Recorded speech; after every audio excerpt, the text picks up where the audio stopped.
আজকের যে কেকটা তোমাদেরকে বানিয়ে দেখাবো সেই কেকটা চলে গিয়েছিল পরী রানীর বার্থডের জন্য। এটা ছিল একটা 2 টায়ারের ডল থিম কেক। মামি আমার কাছ থেকে রাত্রেবেলা সেলিব্রেশনের জন্য নিয়েছিল একটা বেন্ট্রো কেক, আর পরের দিন বার্থডের জন্য নিয়েছিল একটা ইনসাইড চকলেট ফ্লেভার 1.5 পাউন্ডের ডল থিম কেক। আর মামির যখন যা কেক দরকার হয় মামি কিন্তু আমাকেই ফোন করে বলে যে আমার অমুক ডেটে অমুক একটা কেক লাগবে, তুই কিন্তু বানিয়ে দিস। আর সেই মতো আমিও আমার কাজ শুরু করে দিই। এইবারও কিন্তু ঠিক তাই হলো। মামি কেকটা নিয়েছিল 3 তারিখে, আর আমাকে 2 তারিখের রাত্রেবেলায় কিন্তু অর্ডারটা কনফার্ম করেছিল।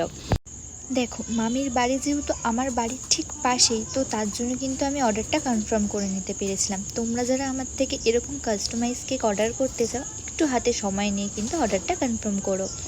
আর এই 1.5 পাউন্ডের কেকটা কিন্তু প্রায় আমার 2 পাউন্ডের বেশি হয়ে গিয়েছিল। আর তোমরা জানিয়ে তো আজকের এই কেকের ডেকোরেশনটা তোমাদের কেমন লাগলো। সবাই ভালো থেকো, সুস্থ থেকো, রাধে রাধে।